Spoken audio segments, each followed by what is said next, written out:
And welcome back to Dollars and Dragons. Today we have with us Ginny Loveday. If you'd like to introduce yourself to our audience. Yeah. So as Friday said, I am Ginny Loveday. I do too much, which is to say I work a lot in 5th edition stuff, Dungeons and Dragons. I've freelance doing design, editing. I've done convention organizing, marketing stuff, a lot of it. I've done too much. When you started out freelancing, what did you start out doing? Like, what was your first gig?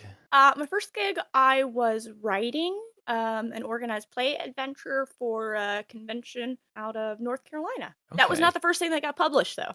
That was the Oh, first thing I okay, started okay. writing. Yeah, let's start with let's roll into your origin story then.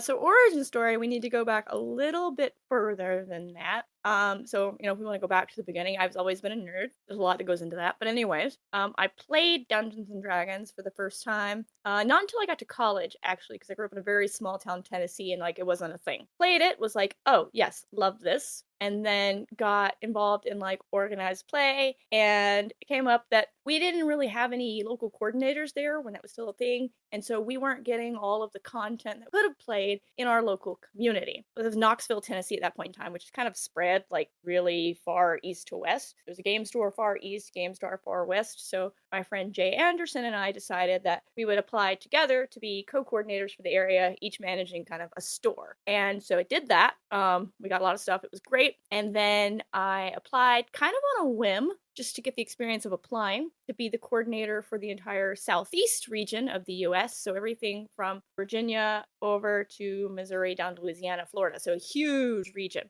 And they picked me to replace the guy who was leaving out of everyone who applied, which I don't know who everyone was, but I was flabbergasted. So I did pretty well at that, bringing in tons of stores who had no idea what the program was, getting new coordinators on board it, and generally just getting people in my region excited to play Dungeons and Dragons. That's all I ever really wanted. I just want more people to play these games and have fun. Like that's my motives, everyone, in case you've been wondering what I'm up to all along. I just want people to play games. In doing that, at some point along the line, they introduced the Adventurers League introduced what was called at that point in time the Convention Created Content Program. So conventions could contract writers, however they wanted, whatever payment structure they wanted, to write content within a series of guidelines. That content could then be submitted and become official organized play content, which is to say, let me backtrack for people who maybe don't do a lot of organized play. The Adventurers League program is designed to where everyone in it, you create your character following a set of standard guidelines, which are generally just like use point buy. We can't have any of this overpowered weapons. We get a set amount of treasure just to keep everyone kind of on a level base. And you can play your character portable, take it to a convention in California, take a convention in Boston, play it in your friend's basement, play it at your local game store. You could play it on cruise ships. People do that. Actually, I'm doing that next month. Making this is super exciting. And that was where I got contracted to write my first. And then they kind of disbanded the coordinator program. That was around the time the Magic Judge lawsuits happened when they wanted to be Oh, employees. Understandably, they were like, oh, we have this whole other group of people who may also think that they're employees. So we got to nip that in the bud. But anyways, right. I had at that point demonstrated that I was competent at doing the things I said I was going to do. Clearly my downfall. Then I got contacted by the administrators for the organized play program, which was still ongoing. Hey, do you want to write a thing? You're pretty good at coordinating. And I'm like, those two skills are not particularly related, but I have written words before in my life. So Yeah. sure, if you want to pay me for them, I will write them. And then if you hate them, we never have to talk about this again. So I wrote words and they weren't terrible. That was back in season 8. So that corresponded with the Waterdeep Dragon Heist book. That was my first official thing that I was contracted by Wizards to write. That was my first check from Hasbro, which is very exciting, by the way, to get that in the mail and be like, Yeah. Daddy Yeah. Hasbro has acknowledged me. It felt very momentous. Yeah, yeah. Since then, I've written 2 normal adventures, that is, 2 regular adventures meant to be played by a single table at a time. I have also written for the Adventurers League 3 epic adventures. So epics are multi-table interactive adventures. So anywhere from 1 to I don't think anyone's ever run more than 120 tables simultaneously, and I don't recommend anybody try that either.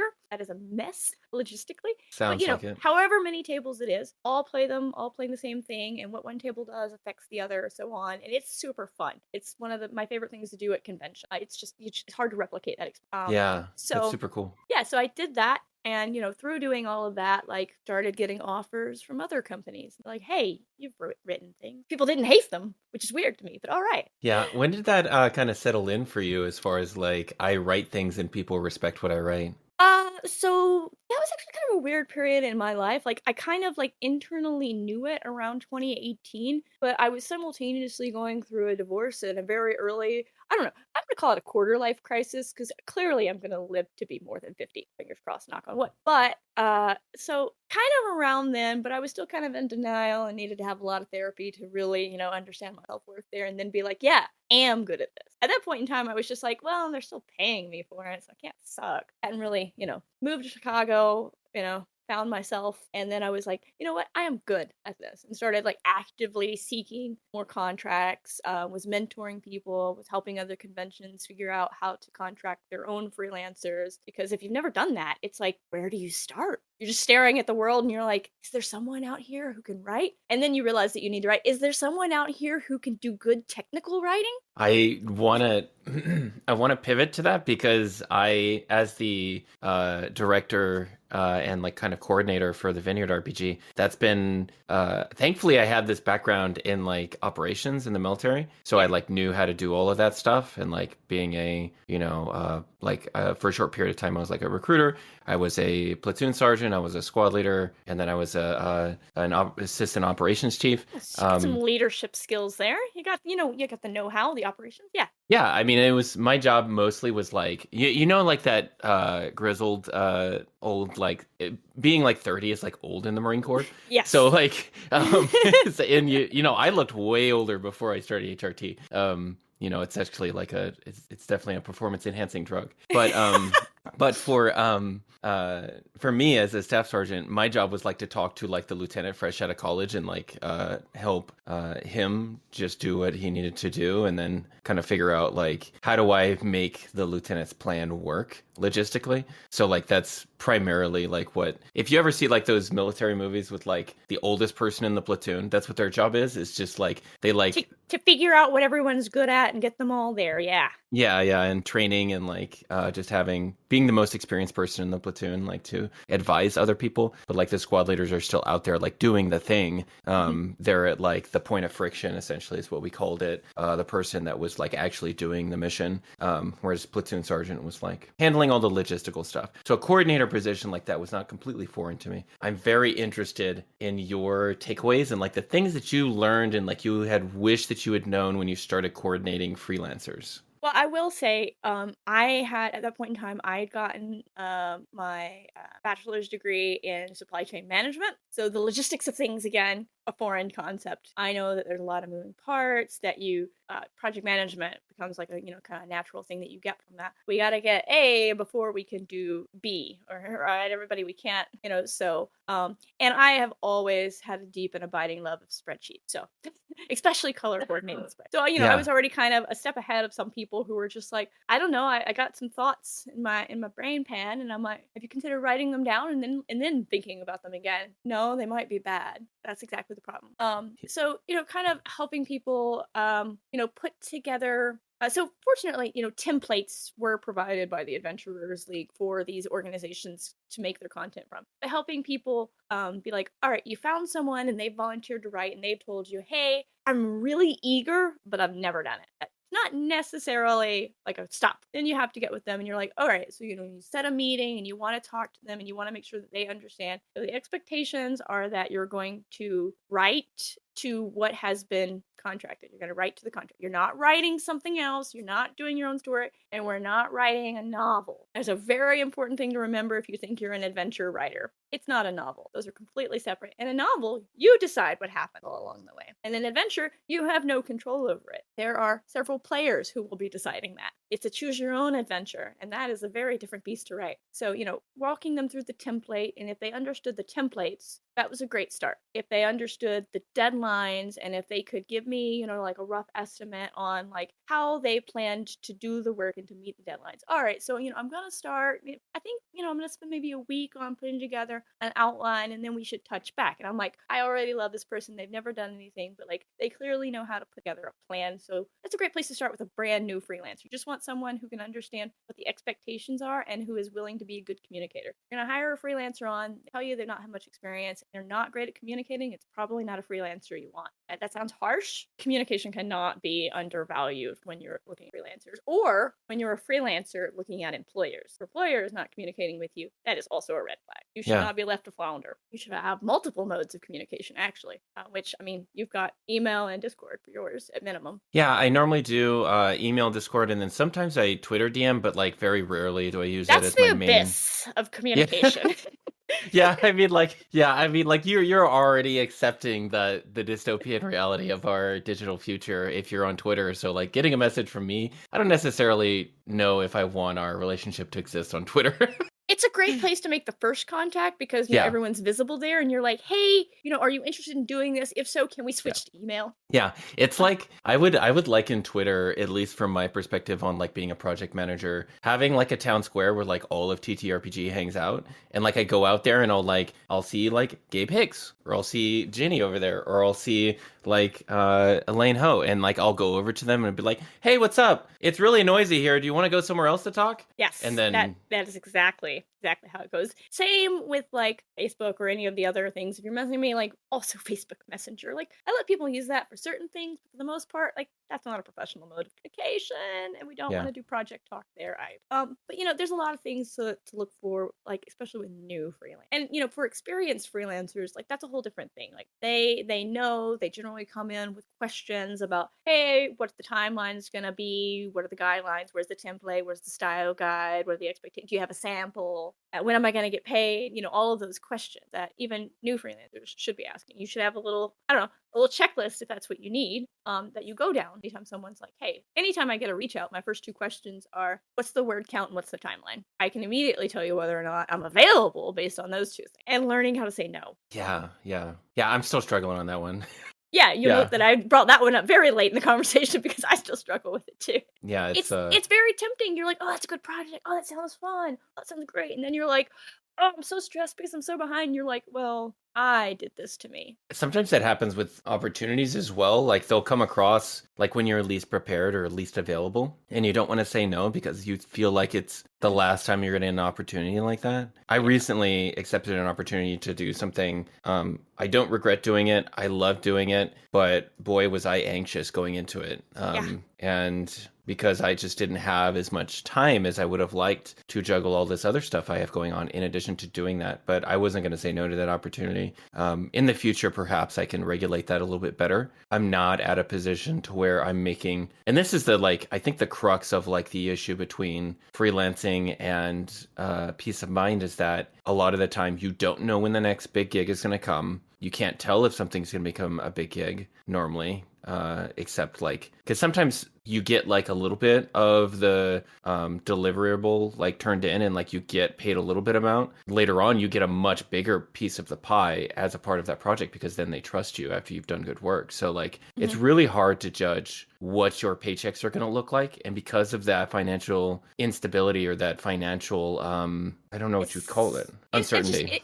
Uncertainty. Yeah, and especially with the various ways that pay is structured within the TTRP. So there's flat rate fee, of course, which you might get none of it up front, all of it up front, or some split between when you turn it in and when it's published, when you start and when you turn it in, which is very important to, like, based on your pay needs, figure out exactly what the timing on all of that's going to be. Like, if you're not the kind of person who can wait until it's published, which may not have a definite timeline on it, then maybe it's not the project for you. Like, if you need money when you turn it in, make sure it's a project that's going to pay you, and get that in writing. Yeah, I think one of the best things probably to sort of adhere to, for most new freelancers, is that you're treating it as a part-time gig until you have consistent work leading up to that. I know my friend Kiana has just managed to like go full-time pretty recently, and she has been able to just take or survive on make a full-time living just doing that with freelancing because she spent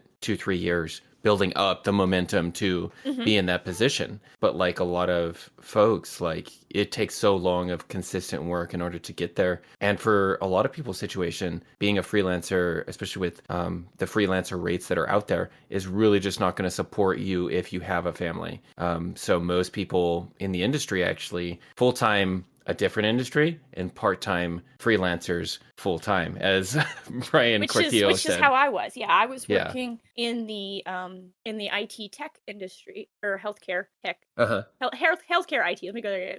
I'll get the combination together. And that was paying my bills, and I was freelancing. And I've been very fortunate that I've been able to, over. I do want to backtrack one bit to the other bit of royalty. You talked about building up. So I've been writing since I think 2016 at this point. Hmm. And a lot of my Wow, by the way.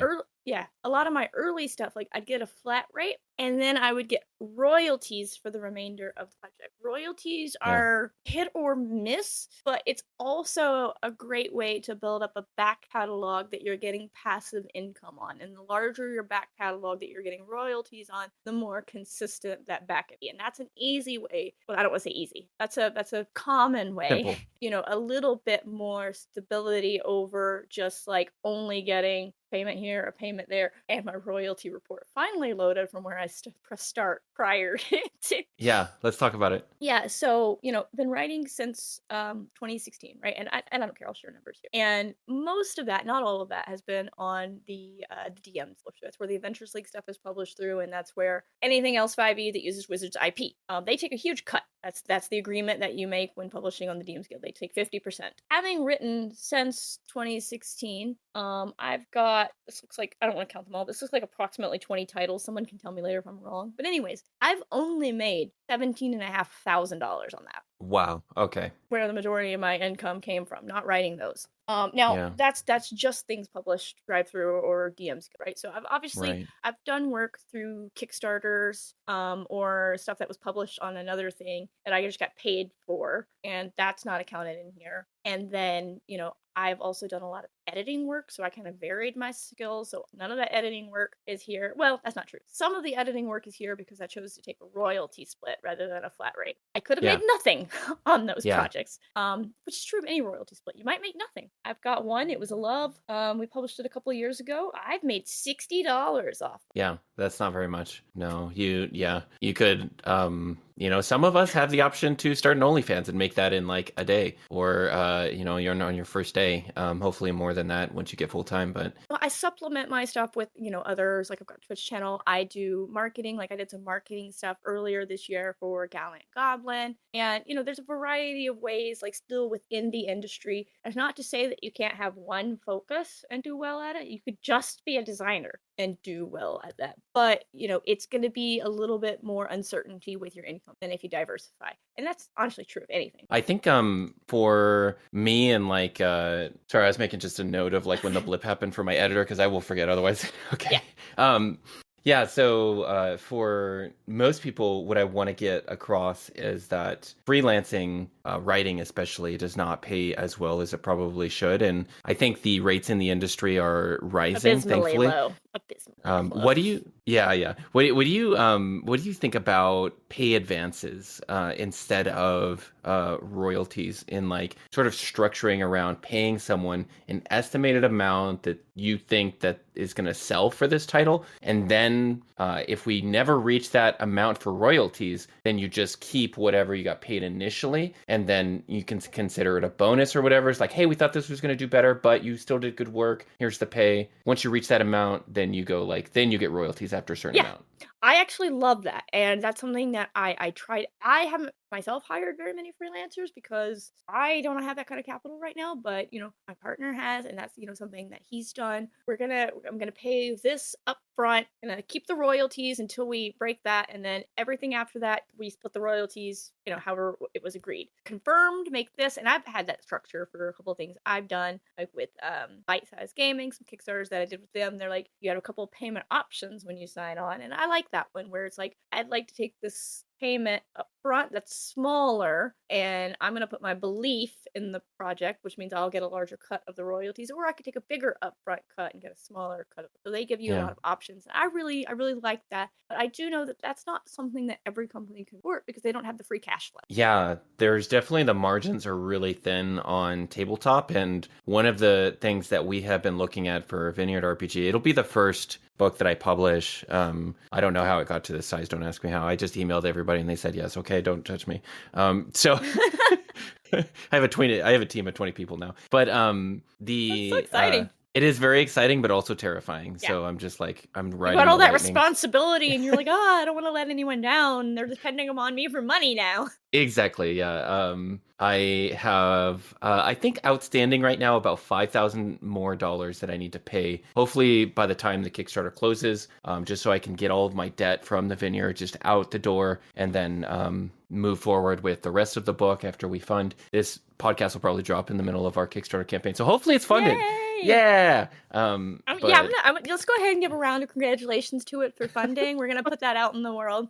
This is gonna be so sad if I don't. No, we're manifesting. I will delete this podcast. Don't do that. The next one's gonna do great. All right. No. But yeah, for sure. I am super interested in like different pay structures and trying to do that a little bit better on my end, because I think for me and a project manager, and one of the ways that I failed is really like my scope boomed too far to really support from my income and pay people on time. And I'm okay admitting that. Like, I still have people waiting to be paid that have been waiting for like 6 months. But you've been transparent with them. Yes. And that makes all the difference, right? So like, if you're communicating with them and if they're expressing that, they're okay, then, that's the nature of business. Sometimes things are going to happen financially. And as long as everyone knows what's up, like, some people are willing to accept, hey, because I've got a friend that I edit a bunch of stuff for, and I know cash flow is a problem for his small publishing company. And so I'm generally like, I'll wait until you get the Kickstarter money. I'm not hurting for the money, and I know that you're going to pay me. And it's important, I think, to have some of those relationships to where you can kind of have some people that you lean on that are a little more financially stable. That way you're not like, oh God, if I don't pay them, they're not going to have rent, and then they're not going to have a house, and then, I definitely do have people like that on the team, and I've told them that privately. Is like, hey, you have a government job. You don't need my money, so you're going to get paid less. I hope that's okay. And if that's not okay, can you communicate that to me now so that we can, no offense to you, fill your role with someone else? I guess I didn't say it quite like that, but that's a very difficult. Thank you. You should be my PR agent. No offense at all to you. You are, and if somehow you're not right now, maybe this isn't the right project. And I've held a lot of corporate roles. I can corporate speak. I think that's one of the things that is most fascinating with moving into this space now with the proliferation of like crowdfunding, is that right now what I'm looking at for my next book is like, what is a minimum viable product for us to get to the Kickstarter and fund, and what can I assign to freelancers in the meantime in order to get there, and then launch, and then get funded, and then I can assign the rest of everything that needs to get done after that once I have money in hand and I'm not like trying to figure it out from there, And that phrase you said there, that's such a business phrase, and that's so important, like the minimum viable product. That's something that so many creators don't even think of. Like, you have to have something done in order to run a successful Kickstarter. You can't run a Kickstarter on concepts. What if your concept doesn't fucking work? You gotta have the core mechanics. You gotta have the core story. You gotta have, some the art that you're centering everything around. You gotta have something. You can't run a Kickstarter on hopes and dreams unless you want to disappoint a lot, because you can't budget from hopes and dreams. You don't realistically know. Yeah. And thankfully M has been really good about my co-creator M Evil, who you may know from like Rime of the Frost Maiden or like One Night Strahd, and some of the other stuff that they've done. I'm bad at names. I think they published under Michaela Ebel. But yeah, they were the co-writer on Rime of the Frost Maiden. They did, if you've ever played Rime of the Frost Maiden, they did a lot of they did a few of the 10 towns in those quests. Yeah, I've read Frost Maiden. That was the first epic that I wrote, was one for that season. Oh, cool. Yeah, Where was your epic located? 10 towns. It was Terror in 10 Towns. We're defending them from the invading bestial army. Oh, okay. So it was like not town specific. It was just. So you're actually there on the shores of in between on the western side between Lake Dinishar and 5 towns, and we're ignoring the other 5, and all of a sudden I can't think of which one. No worries. That's been a couple of years since I've Yeah, no, that's fine. This was not a quiz on Forgotten Realms. Don't worry about it. Anyway, so it's the 5 towns furthest to the west. Whichever ones those are. Yeah, that would be Lonelywood, Tourmaline, Targos, Bremen, and then Bryn Shander. None of that sounds right. So Bryn Shander was the one. Maybe I've got my geography completely backwards, and it's east. If you mean east, the side near the glacier.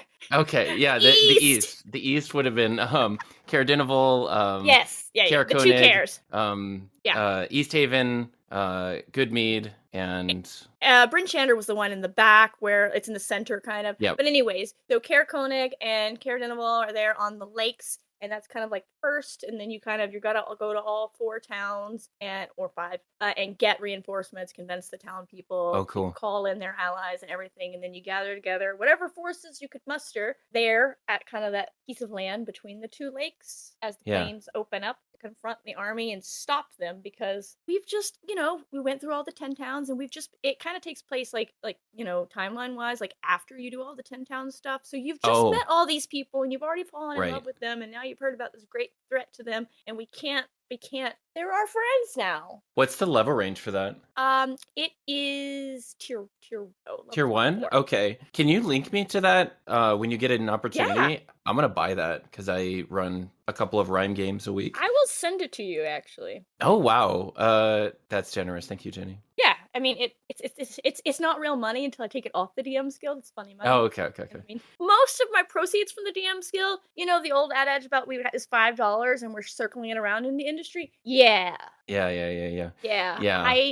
A vast majority of my proceeds go into purchasing content from other creators. Oh, yeah. But as a full-time content creator, is all research materials and a tax write-off in the US. Yeah, I'm filing taxes now. I'm not an accountant, and please don't take my financial advice. I have hired an accountant for my business for this specific reason, because I set aside a checking account within my bank where it was accounts receivable and what I spend on my business. And you better bet that everything I buy that is anything tabletop related counts as for my business. Because I run games for a living. So, I mean, it's like, how else can I? Everything I buy and all of my travel to conventions and everything that I need here to do my job. So when I had to upgrade my computer, new monitors, offices, etc., all of that. Yeah, it's a lot. You have to learn to do quarterly taxes in the US if you want to freelance. I have not done that. I have not done quarterly taxes. So I think what's going to happen is, after I realize my mistake at all the terrible things that happen when you don't do quarterly taxes, I'm going to do quarterly taxes starting this year. But I didn't do them. I'm doing them this year. I'm going to do them. It's my first time doing them. It's terrifying. I have no idea what I'm doing. You'll get dinged with a fee. It's not a huge fee. I'll deal with it. Thanks for letting me know, though. I get that reminder sometimes. Hey, you should do quarterly taxes. And I'm just like, whatever. I'll do it later.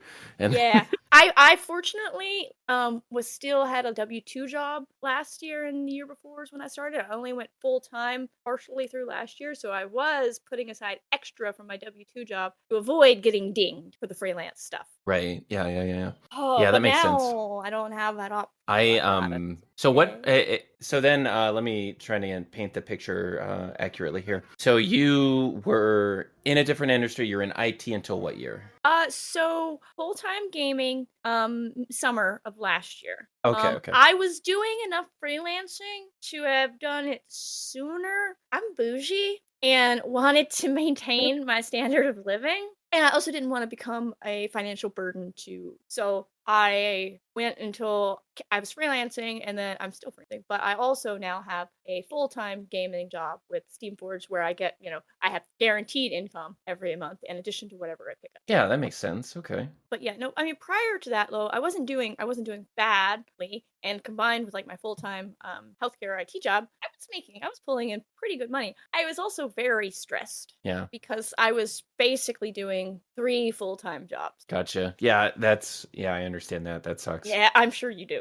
Yeah. It's a lot to balance because you've got your actual content creation time, you've got your face time that you have to hmm put out into the world because as a freelancer you are your own brand. I think that's part of how you end up kind of getting to where you can support yourself, establishing that brand, and then exactly like you do, right? I created my own brand, my name was well enough known from being competent and reliable that I was able to professionally and charge a premium. People were like, hmm yeah, and some people were even like, I don't even want to play. Can I just give you like $50 and we can talk for an hour? Consulting, yeah.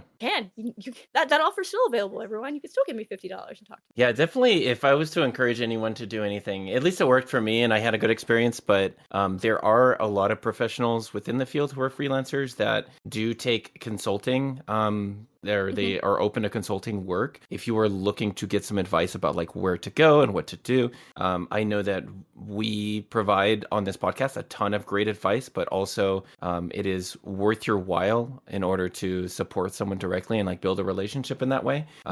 Just an hour of time, and like that'll be whatever the rate is. Especially if you have a content creator out there and you really love their style, their ideas, how they come up with something, reach out to them. Be like, hey, can I buy an hour of your time? I'd like to talk about, and please have some topics. Yeah. And generally, like, most of them are going to say yes. There's going to be some who are like, oh gosh, I have overburdened my schedule, and that's very flattering, but I cannot. In which case, you probably have another freelancer that you love and going down your list, But we're mostly willing to talk about it because, I don't know about you, Friday, but I'm still just absolutely flabbergasted people want to talk about it, despite having talked about it for 7 years now.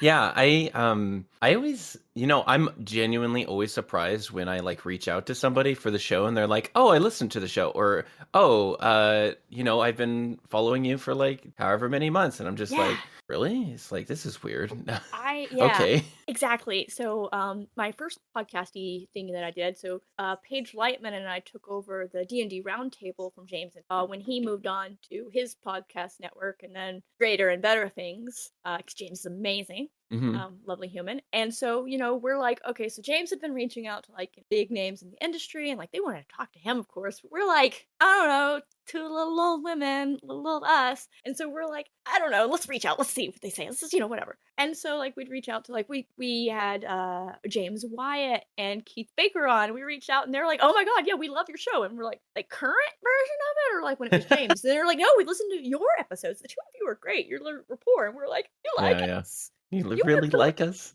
They you really work for like us? you work for Wizards and you listen to our show. And then just like, when I started doing my own Twitch show, like, reaching out to people, like Jennifer Kretschmer was one of my first guests on. And like Oh, wow. I Okay. was just like, she's gonna say no. She doesn't know me, but she was just like, that sounds fun. It might be a little difficult to schedule me, but if you're flexible on that, yeah, let's do it. And I was like, yeah, for you. We can reschedule this 20 times if we need to. It's fine. Yeah, funny you mentioned Jen. I actually had a really good beginning experience with Jen because I reached out to Jen for some advice about how to develop a pitch because I knew that she worked in TV. Yes. And I was trying to like, how should I structure these pitches? And she gave me some great advice. She spent an hour on a call with me. I had offered initially to compensate her, but she said, yeah, don't worry about it because she's just very generous with her time. Obviously, she can't do that for everybody, but was in a position to do that for me. And I learned a lot from Jen. And actually, I structured my show pitches to Dot from Cobalt Press using her structure. And both shows got approved for Cobalt Press based on Jen's recommendation. So, like,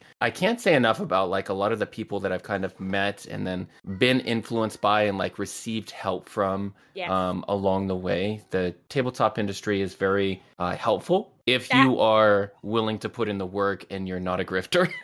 Yeah, that is one of the things that I love about it. And I do love to use the the term community. It's an industry, yes, but like so much of it is that sense of community because we are all so interconnected and everyone's work does kind of affect everyone else's because like if you see someone else who's just put out, 40 vampire supplements, you're like, maybe the market's got a glut of that. So what everyone is doing does affect everyone. And we're, for the most part, very willing. None of this is a secret. We're all working under the same, like, things. We all know what we're doing. And so, like, we're generally just like, yeah, I'll talk to you about that. Or you're like, or sometimes, like, I'll have, like, an adventure. I'm writing this part, and, like, can you tell me if this is as hot garbage as it sounds to me? Because it sounds like a pile of trash. And, generally read it to whoever, and they're like, it's not garbage at all. And I'm like, people are. They're nice. Like, Yeah. not, Jennifer specifically. She's such a sweetheart. She was on my show, and so the Designer's Den, which show where I talk to designers about, how they approach design, because everyone has a vastly different way of doing it. And, I don't send out questions ahead of time, aside from, like, provide me one product you want to talk about at the beginning, and the rest of it, we're just going to talk about design. And so it's kind of free form. And, like, I start everything with, like, if you have a tangent, go off on the tangent. I got ADHD, you got ADHD, whatever. If we never get to the point of the show, I'm okay with that. And so she and I spent most of the episode she was on talking about, like, advocacy and representation. And it was great. It was so much fun. Yeah, I love getting these experiences, especially in this industry. I think it's a unique industry in that because of the disparity in pay, the silver lining to that, and I would never defend how bad the pay is in TTRPG, but the silver lining to that really is that you get some experiences with people with a vast amount of life experience, as opposed to other industries where you run into people who have just been in this industry the entire time, full time, and that's all they've ever done, or that's like what they've been doing for the past like 8 years or whatever. For the tabletop industry, like, you get people who have like full-time careers doing something completely different than tabletop. I talked about how my previous, job was in the healthcare IT, and I always found that really funny because Justice Armand talks about, like, the healthcare to tabletop RPGs pipeline. Especially in the modern post 2020. Yeah. For no particular reason. Now that you mention it, I know actually quite a few healthcare workers who have since tried to move over to. Well, it can't be any more stressful. Yeah, exactly. Yeah. Has been what some of the, and I'm like, well, the pay is kind of, all over the place, and they're like, it's gonna be less stress for me, and I'm like, well, and then I'm like, well, actually, you know what? Don't let me be the one to judge how much stress you were under at your previous job. Yeah, it's different for everybody. Yeah, different things stress people out different ways. Like, some of those people, they're like, I'd rather stress about money than what I'm currently. Yeah. Well, legitimate. Yeah. Speaking of pay, though, I just want to say, like, as someone who, like, does design and editing, paying by word. Okay, let's talk about that. I have a lot to say. Encourages people to write. As the editor, I really have that opinion. Yeah, recently I had a conversation, and I was like, did we pay them by word? I'm like, no. And I'm like, I'm less mad. I was preparing to be really mad, and now I'm fine. You talked me down. Yeah, I think for I was talking to Describe about this. I was talking to one of the co-founders, and he was saying that they don't pay per word on Describe. This actually reminds me that I owe them a submission. Let me add this to my schedule right now before I forget. Describe. Sorry, this is my brain in real time. No, that's fine. I have a notepad here. But yeah, they pay per scene, and that has really upped the quality of work that they've received from professional writers, because if you're paying to reach a word count, that can kind of dilute what the vision is and what the most effective use of that time is. And Describe actually has this great article about box text and what the most effective number of words is. And they have found that, in their opinion, it's like 75 to 100 words is like the good sweet spot, because you're providing enough to paint the scene. It depends, right? So yeah. I'm going to say with box text, it depends entirely on the game. Some games are more World of Darkness games, for example. You're going to want more box text. You need to be evocative. Dungeons and Dragons 5th edition, I like box text. James and Chicasso will argue in favor of no box text. So, started the industry writing and stuff with him. So, like, I kind of go either way. Like, I see his point that box text kind of sometimes does encourage DMs, whatever you want to call them, to be lazier and to just monotonously read off the page, and you get all your players who are just like glazed over in the eyes, versus like putting the key things, like, these are the things your player needs to know. This is what the room looks like. You got some bullet points, you got some things, and then they're like, word this, set the scene using this information. And that encourages kind of that improv thing. So I see both sides. One, is more helpful, whereas the other, for people who like prefer to put it in their own words, this is going to be vastly on the word count thing though. Like I think like my preference is to assign out things, go over what the concept is, set a word count maximum, and be like, you do not have to use that many words. This is the rate that you are getting paid, even if you, so long as you meet the expectations on explaining it, making sure all of the necessary details are in there. If you at like 60% of that maximum, that's fine. Turn it in. You're still getting paid the same. Yeah. And it encourages people, like you said, to make a more efficient and effective use of words, which less words on the page makes it easier for someone to pick it up and parse it quickly, which is especially important for like organized play content, when sometimes you get the adventure a couple hours or minutes or whatever before you need to run it. Yeah, I think especially depending on what you're designing for. Knowing your like you said, I'm just repeating what you said. It really depends on what you're doing. I think for Adventures League, like, you obviously have to adhere to a certain style, because every session, every packet is meant to be like one session. That's it. You have to be really concise. Well, some of them. Some of the stuff I've written, they had me write one for the Dreams of the Red Wizards ongoing saga series, where that's a bit more like lore heavy and stuff, and they're like, write a 6-hour adventure. And like, the amount of words they requested and the amount of things that they requested, and I can't run it in 6 hours. Right. And like, I get that feedback constantly from people who are like, this is really more of like an 8 or 10, or I actually ran it in 12 hours. And I was like, yeah, no, there is enough content in the adventure. Yeah. Can run it in 6. Kinda have to cut stuff or cut your players off though. And I don't like to do that. Yeah, I've really found that to be the case with a lot of these prepared modules, because there has to be a certain amount of content in order to make it usable for most GMs. And some groups will explore all of the content. So you just end up with like a great disparity between two different groups sometimes, like where you have people that essentially speedrun, and then people who just hit every single... Some groups are murder jackals, and they just want to go through, find the enemies and abolish them, and like, they didn't explore, they didn't talk to any NPCs, they don't care. Their mission, as far as they were concerned, get in here, eliminate all possible enemies, clear the battlefield. Surely some other team is coming behind them to really do the investigation, clearly, because that's not their job. And then there's others who are like, every single sentient being I encounter, I'm going to touch every nook and cranny, examine everything. I'd like to leave no stone unturned. Bad guys, we prefer to like talk them down if that's possible, even though that's going to take longer, definitely. But like, is that cool, right? So you got like those two wildly opposite ends of the spectrum, and it's just like, I have a couple seminars for time management for DMs and players for organized play. Do you? Okay. Yeah. Can you link me? I'm curious. No, because none of them are recorded. I've given them all in person at conventions. Okay. Gotcha. I need to record one day, but like, I do tend to tailor them, right? Like towards specific like, I have a whole vast set of information that I can give, and like, based on, they're kind of interactive, so based on like the questions and problems those people in the room are having, where if like most everybody's like, I really get bogged down when we get into combat, and it slows everything down and the pacing grinds to a halt. I have a whole section on that. Or other people who are like, well, when we get to role play, time is just like nebulous concept. Right. Or players who are like, I have everything and I know what I need to do, but then it gets to my turn and I'm just like, So, I've got like a bunch of different concepts. I really do need to record that sometime. Probably be longer than any. I want to include all of it, but that's on the, back burner along with 12 of them. Right. Yeah. That's definitely a Freelancer 101, like something that you've done for groups of people. Maybe you should package it onto a PDF of some kind and like just put it out there and charge $5 for it. You might be surprised about how many times how much money you make out of it. So. Yeah. It's the strangest things sell very well. I mean, I would be interested to pay for a product like that, to be honest. Like, that sounds great to me. So let me know if you ever do that. Yeah, no, and totally. And like, honestly, like all of that. And so I feel like the reason I have so much great stuff there is because like the vast majority of my DMing time has been me running tables at conventions for strangers. No table is the same. Every time slot is 4 hours and not a minute more. So you just learn a lot of strategies for coping with every Johnny, Temmie, whatever type of player you've got. I know those are the magic archetypes, not...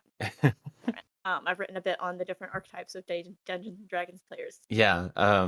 Yeah, That you will be definitely get certain published. types. Oh, really? Okay. That's gonna be in an upcoming book from Renegade. Oh, okay, cool. Are you allowed to say? I You don't don't know know? what the You don't know? Okay. final title got settled on as, Oh, okay, cool. or I Cool, would cool, tell cool. you. Yeah, I got you. Do you know when it's coming out roughly? You allowed to say? No? No idea? Okay. All right. Such is the life of a freelancer. They've got so much stuff in their project pipeline right now that like the exact release timeline, just because with the Essence 20 system they wanted to push all of that out there. So it is Essence. So Oh, okay. it'll be in there, but it's just general like DMing advice. So Mhm. a lot of that same stuff ended up in there. I wrote a lot of words on that. Gotcha. Yeah, yeah. Cool. Yeah, I'll keep an eye out for it. I am always interested in like books like that. I like the Kobo Press series on those sort of things. Um, You would have loved when I was doing all my research for it. And so my desk is wide. I had it covered in open source books, and then I had 2 tables around me. So I've got like, with like no lie, not exaggeration, like 30 books open to their various sections. Dragon Age to the various editions of Dungeons, Star Wars to the Star Trek book to like, I don't know, whatever. Every book we have upstairs, we have a vast library, just like open. Alan takes a calls my name, and I look up like a gremlin, just deep, and there was so much fun learning all of that and seeing all the past perspectives. Yeah, it's definitely a different culture now than it was, and I think especially because Adventurers League was the primary mode that which people that were strangers used to get together in order to play, and now we have so many options for professional GMs in order to play now. Playing, yeah, you can Yeah. start playing, demi playing. There's so many things online where you could just go and find a game. So I mean, it's larger organizing play rather than I don't know. There's a really Right. great name for it, but it has been kind of like a renaissance of like the outcasts being able to find their people. Right. Yeah. It's been really interesting for me sort of developing my brand and then attracting the type of table that I want to build just naturally as a consequence of like advertising myself a particular way, which I talk about a lot. But what have you found on your end as far as like attracting the people who give you energy? Like what can you speak on? You really do. So I played. So full disclosure, I played at one of Friday's tables recently, and it was just such a wonderful group. I didn't really know going in. I did know Al going in case that wasn't obvious. Mhm. And I was just like, I don't really know where everyone's going to be. And it was. It was all very open, accepting, different levels of talkative. But, everyone was just gung ho to like play with these queer archetypes in a very respectful manner. So you do a great job of that. But Oh, anyways, thank you. with my start playing profile, and anyone can, I advertise myself because I feel like it's my strong point.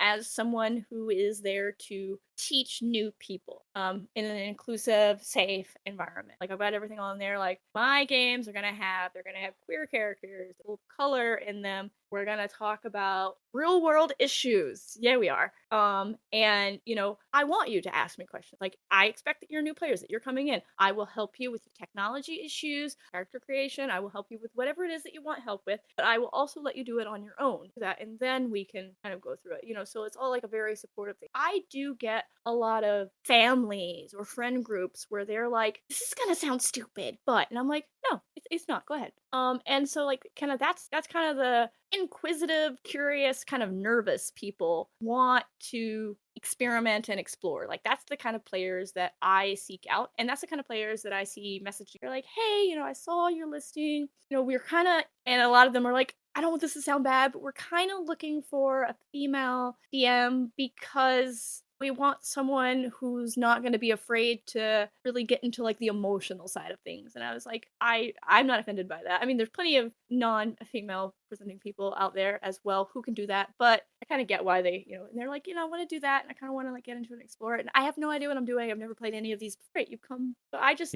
that's what I look for, and that's what I get. Families who are like, well, my kid's been talking about this for like 8 months, and they really want to do it, and I kind of want to see what it is before I let them go and do it with strangers at a store. So Right. can you run us through a campaign together as a family? And I'm like, various iterations of the Lost Mines of Fandelver. I don't know how many times I've run that. It's never the same story. Yeah. But and like everyone's always like, okay, yeah, no, I see why people love this. This is good.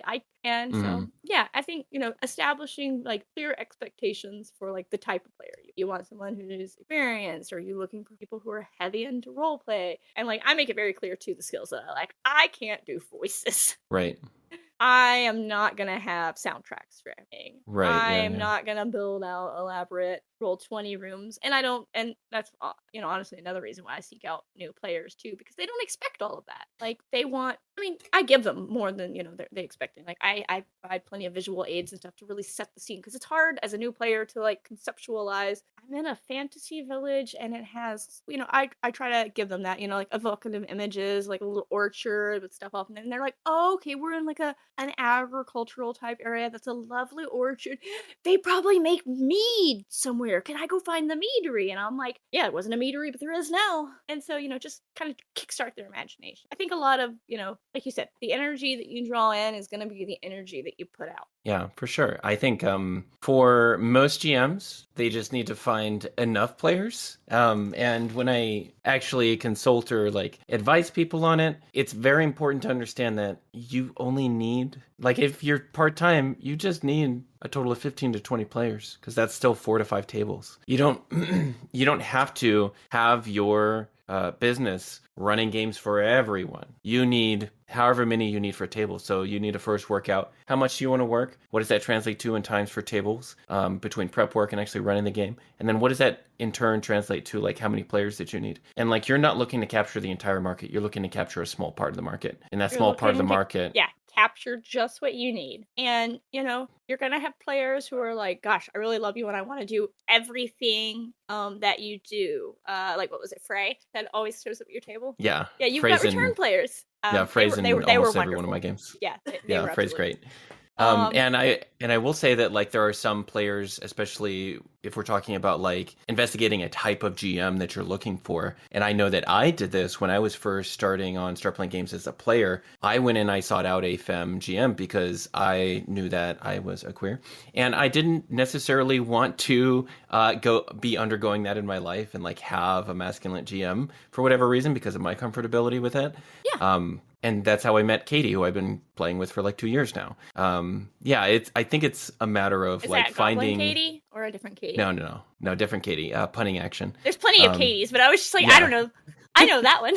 She's wonderful too, though. So I think it's important to understand that when you're moving into branding and like you're figuring out your business, you are going to be the right GM for a subset of people. You just have to get in front of them, and eventually you will winnow through like all of the people who like kind of bounce off your table and don't enjoy the table as much, or like they're not crazy about your GMing style. But once you have run enough tables, eventually you're going to have these people who really love your table and really love your type of game and like get along with you really well, and they're going to stick around. And those players who do bounce off your table, it's not anything personal. Not everyone matches with everyone. Circuit, I've played plenty of games. There are DMs that like they're great people, but like their style is not the style that I enjoy, and I know that, so I try to avoid their tables. Not because they're not going to run a fun game for somebody else. They're going to run a fun game. I'll have more fun somewhere else playing the same adventure, and I know that. So like it is important to kind of match those two things up, like what you like doing and what your players like doing, and you'll find your community. We've got probably I think about a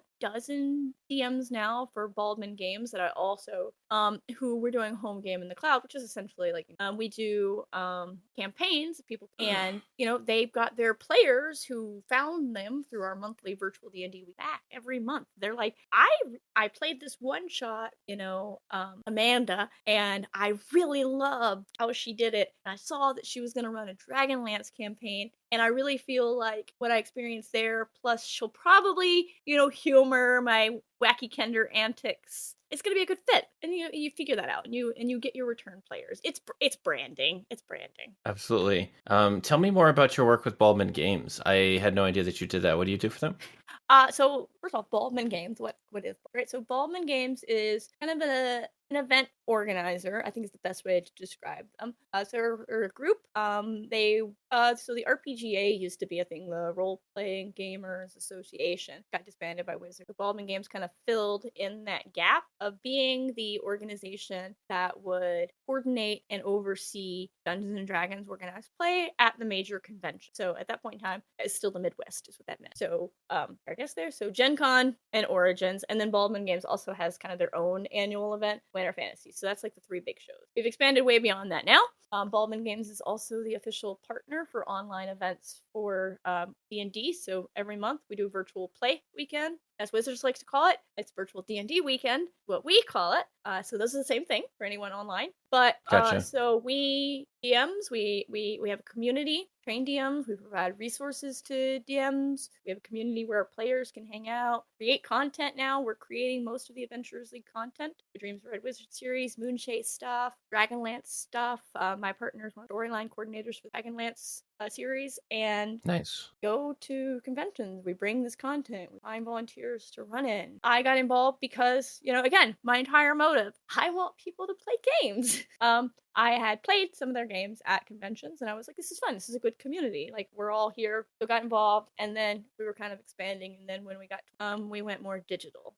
So became the social media coordinator for them. So social media, because that's not Dave's forte. Dave is the bald man. And so do that. Community chair as well. So that's kind of our committee where we try to put together things to keep our community engaged, to kind of spotlight people who are doing really cool things, to give out awards, to put on social events at our conventions. So we do like mixers and dinners and whatnot, because we just like to hang out with one another. We're friends, most of us. And there are hundreds of people now within the organization who volunteer all around the world. We've got international GMs as well who do the online stuff, and we pay everyone for every game they run. Yeah, that's great. I know I have had a great opportunity in the past at Gen Con with Cobalt Press. They because I was one of their GMs and I ran a certain amount of games for them, they hooked me up with a hotel room, and I was also a panelist for them. So those are the sort of relationships that I think are sort of these coveted positions in the tabletop space if you're a pro GM, where if you go out and you can save a lot of money essentially just working with someone and like still getting the convention experience in a lot of ways. And I think that's a very exciting experience for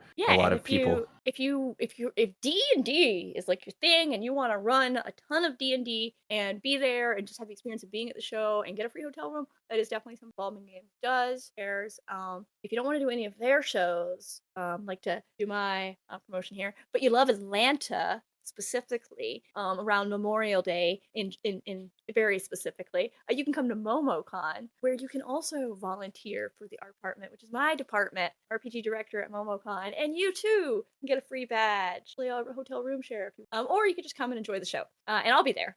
I love it though, despite the obligation.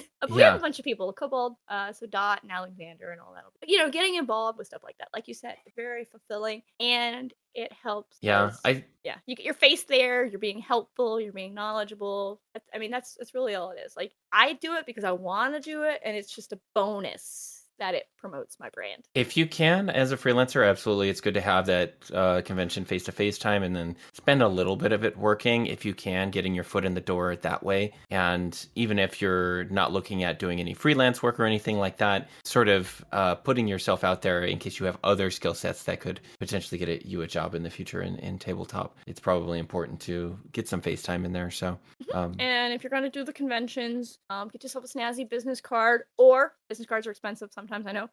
Make yourself up a snazzy link tree with a QR code, your details, because otherwise they're not going to run. Brain is a real thing. I had a thing where I was writing, like, some people just have been given the advice, like, just go to a convention with your business cards and give it out to as many people as you want. Do not do that. Worst advice you could ever give. I'm not saying you just said that, Ginny. You didn't say that. But I know that advice definitely exists. What you need to do is you have a certain amount of business cards, and when you build a relationship with someone, when you have built rapport and there's a good feeling, then you say, would you like my business card? Yeah, exactly. So you want to have had that conversation with someone. You want to connect with them. You don't just want to go up to Boots and be like, hey, I see you're a publisher. Have my card. Even if it's as pretty as mine is. It is very beautiful. And shiny. Yeah. I made these out of spite. It's got my face on the back so people remember who I am. But yeah, so let's see, I actually have here, because I haven't put them into my box from the last one. From the last convention, I did 3 business cards, because these were the 3 people that I talked with long enough, get to know them, to know what they did, and to be like, hey, we should stay in contact. I don't have anything right now,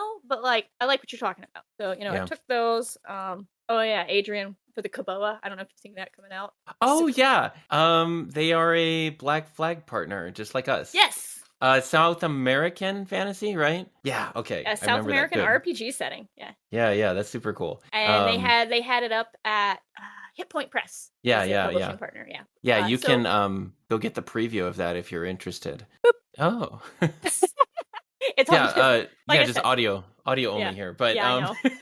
just for me, I saw it. But yeah, for you and like going to conventions and everything like that, let's transition to What Steamforged I'm doing games. now. Yeah. Yeah. So, actually, we could transition to that naturally. So, going to conventions actually and doing things is how I got, not entirely how I got involved with Forge. Steamforge put out an open call looking for writers for a while back, and they're like, "Hey, which of our properties?" And they had Animal Adventures, and I was like, "That's cute shit. I like that.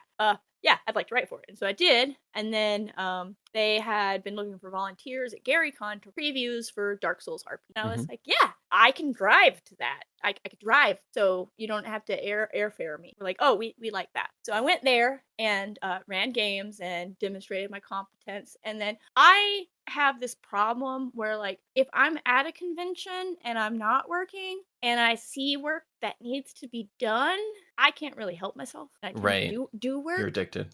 to do work, even when it's not my work necessarily. So I was helping Yeah. with other things that I hadn't necessarily been contracted to do, but it was fun. I was helping in the booth because the booth is the best place to talk to a large amount of people in a short amount of time. And so they were like, "Oh gosh, you're," and then there was a big Dark Souls RPG first printing, a lot of editorial issues. And so I was like, "Hey, I know I haven't done any editing for you, but were you aware about you editing?" And he's like, "You want to do a test?" And I was like, "I'd love to do a test." I did a test, and then they were like, "Oh, it is as you said. You are also competent in this." And so then we negotiated it out because I was very unhappy with my full-time job at that point in time, and I made that very clear to them at that show. I was like, "Hey, I just want to let you know, I'm not hinting in a very subtle way here that I am looking to exit my current full-time job and move into the industry." That's explicitly what I told them. And I'm not saying that you have to be that person, but I like our relationship and I would like to, further it. That was how I got started with them. Again, I just demonstrated my competence in general. And started on with them full time last August. So I love working with them. So they're based out of Manchester, UK. So I do work fully remote, asynchronous. We're frequently not online at the same time. Most of the time, although Richard keeps weird hours, so we are more often than not. But I our TTRP product lines.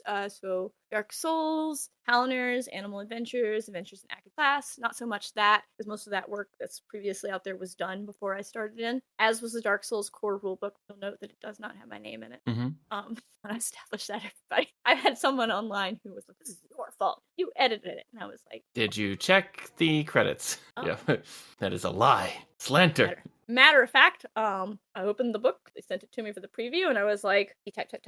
"Hey, did you know?" And he's like, "Yes." I haven't taken a look at the book, so I'm so in the dark about the problems. It got a rushed development cycle, and so there were just typographical errors and things that weren't. It was enough that there was a reasonable up based around the price, and it was a beautiful book, and it still is a beautiful book. And show you, even though everyone else can. Nice leatherette with the gold pages. Oh my god, like a Bible. Nice. And this is like 500 pages. The original printing.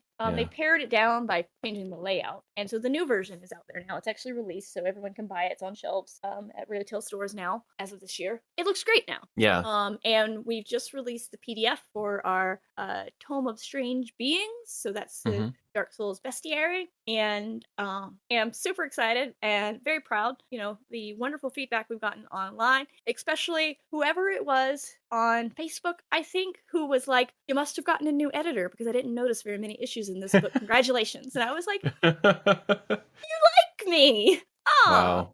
I like you too. You're all right, buddy. But also, you could be a little less snarky." As a snarky person myself. There's definitely a type of interaction that game designers, publishers deal with a lot. It's that people treat you like some faceless entity instead of like the person who did this book. You know what I mean? Yeah, I read through a bunch of the vitriol around the first printing of it from it never made it to the US market. So Europe got it, and then but some of those people over there who got it, and like there were valid criticisms, but there's a way to convey criticism. Like the person who put together the very detailed list of all all of the errors that they found, and they were like, I hate to be the person who calls you out on like all of these, but this is all the stuff that I found. We were like, that's very helpful, thank you. We're very sorry that you had to deal with all of that. We're gonna make it right, et cetera, et cetera. Everyone got new books, Yeah. which was an expensive cost. But I love working with them. I love all of the IPs that we have. I don't know if everyone's familiar with Steamforged Games. They do a lot of board games for licensed properties. Dark Souls, of course, Monster Hunter, Horizon Zero Dawn, Resident Evil. I am blanking on half of the other stuff that we've done. It's a lot. Board games. Yeah. They just announced Sea of Thieves. So like we've got so many great properties. I can't tell you what we're doing in the future on the RPG side. More Dark Souls, more Animal Adventures, more Epic Encounters. But that was to be expected. But there's more stuff coming, and I am super excited. Only a little overwhelmed with the sheer volume of amazing currently as sole editor. How many hours a week are you working right now? Can I ask? So I did it kind of like a full-time job, approximately 40-ish. I don't know. I have a timekeeping app that like literally lives on, of course I unplugged it. I have calendar on one tab and Clockify on the other. And like all I have to do is hit start on my timekeeping app. And But you don't. And I don't. It's right there staring at me too. I undergo this conversation with some of my partners and co-creators because I'm like, yeah, log your hours, because like certain jobs are just hourly. Like if you're like the co-creator or you're like a designer or something, like it's hourly because that's more of an hourly thing where you're only going to produce like 10 words, but it took you 2 hours to get those 10 words because those are the right 10 words to use. Because you really had to do a lot of research and find out which 10 words are going to be the most evocative. Yeah, exactly. You're not just finding 10 words out in Microsoft Surface tablet. I did see the schedule like for half a second before it unplugged. Yeah. So yeah, it's okay. The keyboard bit of a Microsoft Surface Book, for everyone who doesn't know, is where the vast majority of the battery lies. There's a separate one in the tablet, but it doesn't work very well. Gotcha. But yeah, so lots of great stuff going on there. I am like I said, approximately 40 hours. What I like about it though is even though I am full time because of the async, I naturally my circadian rhythm. I stay up late and I wake up late. I'm not a morning person. I've never been a morning. So I really enjoy that. Like I can get up in the middle of the morning. Yeah. Around 10ish Eastern. Yeah. And do some work. Take a nap. Go run chores. Whatever you need to do that is only available during traditional business hours, which is really annoying. And then I do the vast majority of my work actually between like 8 p.m. and 3 a.m. Yeah, nice. When people have stopped pinging me online. Yeah. It's so distracting. Yeah, but I mean, it really works out because I do a lot of my other freelance stuff, like the Baldwin game stuff, all that social media stuff. That's kind of like... Yeah, absolutely. What do you do to get yourself focused on tasks? Do you use like an app? Do you shut everything off? Do you have like something that you do as a person with ADHD? And then also all of these distractions. What do you do? I remember to take my ADHD meds. Step 1. Oh, okay. Step 1, yes. 1. I put on my lovely noise-canceling headphones. If the boy is here, the child beast, I wait till he goes to bed. That's a very important part. And then I turn on some nice lo-fi music like right now. And I just hear. I've got 3 screens, so I focus on the middle one. So even if my eyes I'm still looking at something relevant, and I'm like, work. Close down all social media. Generally, I put my phone face down because this is a distraction. It's the biggest distraction. And, if there's certain things that I've really got to prioritize, generally I will have sticky noted them, and those sticky notes will live on the monitor, like not at the bottom, but like dead in the middle in the way. Oh, yeah. So that I cannot avoid that task. You shall not pass until you have done this. I've got like a variety of different things that I've tried. Some work better at different times of the year. Like winter is the hardest. Anyone with depression, anxiety knows winter sucks, especially if you're far enough north and everything is miserable outside. I live in Michigan. It's full of ice right now. There's no sunshine. Depression has seasonal affective disorder on top of it, and anxiety and ADHD, and it's miserable. So at this time of year, I have to-do lists. I try to do a weekly tracker with a to-do list. Oh, that's so cool. For every day. I have regular old sticky notes for like priority tasks. I send myself emails. I will Chrome has recently added a list feature on their side panel. Yeah. Oh my god, I love it.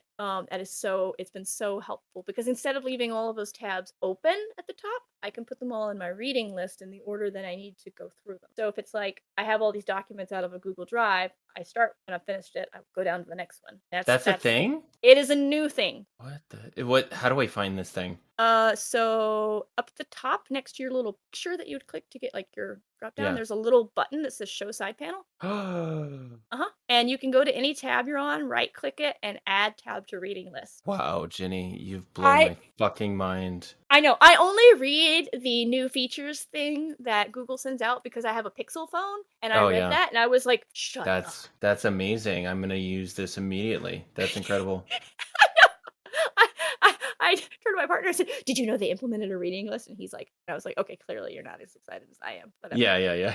Clearly. I already, so you can group tabs as well. I already was doing that, so I had like email and calendar all grouped, so I closed them, like minimize the whole group so I don't see them all. D&D stuff, social media, and then like working. So that was previously how I was managing it, so that I would still have the tabs open and not lose them, but they wouldn't all be visible, distracting me. Yeah, I hate having a ton of open tabs open because then I'm like, I feel like overwhelmed by it. Let me expand them. When I close each group, fuck. And so I'm only on my like active tabs. I only have 5. You gave me so much anxiety. My blood sugar just fucking, my heart rate just spiked. But so when I minimize those groups into their things, like I still need them, but I need them later, and I'm not actively seeing them. I'm only seeing the 5 I have open, 2 of which are DM's Guild that I opened for this stream. So I'll close those when I'm done. I don't need those. And another 2 are for Royal Caribbean for the D20. Yeah, briefly, do you want to talk about that? Have you done it before? I've not. I've never done a cruise. I'm so excited. Are you running like 3 games or? So more than that, I think. Still finalizing guest list, so I'm sure it'll change. Yeah, they're still finalizing. But I think running maybe 6 games. Okay. But they're not like 4-hour games each one. 2.5, 3 hours. And I get to choose my content. They are kind of gearing towards Adventurers League, but they're going to kind of try to pair the players who care about that with the DMs who care about that, and vice versa. And so if like I get a group who's like, we really do, then I have some exciting things in my brain that I've kind of been put together. Dungeon craft, Spelljammers. I've been trying to combine my many things. You're going to be at my table, and you already know that. Don't listen to this bit. But I'm putting together a Spelljammer dungeon craft because that's the thing that's legal right now. And I'm writing a Spelljammer one where they find a realm space that's only inhabited by awakened animals. Oh my god. So I'm going to bring my minis for animal adventures, so you can be the corgi, who is a cleric, or the cat, who is a sorcerer. You just are cat. You are the corgi. You're not like the cutest thing. I know. And I was just like, how do I use these in this? And then they were like, Spelljammer, and I'm like, solved all my problems. Yeah, that's amazing. And then I've got all my minis from the Epic Encounters stuff, and I write a bunch of adventures around them because I've already got them, so I might as well read. I did one around the Spider Tyrant, which is a spider miniature, like literally the size of my head. And I did for a convention I did in Orlando last year, I wrote a callback to Into the Demons. So it was a traditional kind of dungeon crawl thing where like there were a bunch of spider related monsters and goblins and ghoulies, and like my players were like old players, and they were like, this is what we want. And I was like, yeah, you want to go for hero, you want to be the badass, you want to be terrified, you want traps that you're not expecting, and somebody has to die at some point, otherwise it's not, and they died in a very fiery fashion. So much fun. Yeah. So just taking what I've already got and kind of reusing stuff like that. But I'm waiting to see how the surveys line up, if I get a group who cares about Adventurers League, or if I can just go like off the walls. And we're going to have an improv session. It's going to be so much fun. Yeah, absolutely. The year before at Crucible Con, I ran Gabe Hicks's Wild Beyond the Witchlight adventure, and I made them talk in rhyme the entire time. They weren't super into it at first. Once everyone started doing it, they were like, no, I can rhyme words better than you. Because they really then realized that like, oh, they don't have to be good rhymes. Yeah. I just need to make like shoe and Glue. Oh, okay. Mm, Yay, we've done it.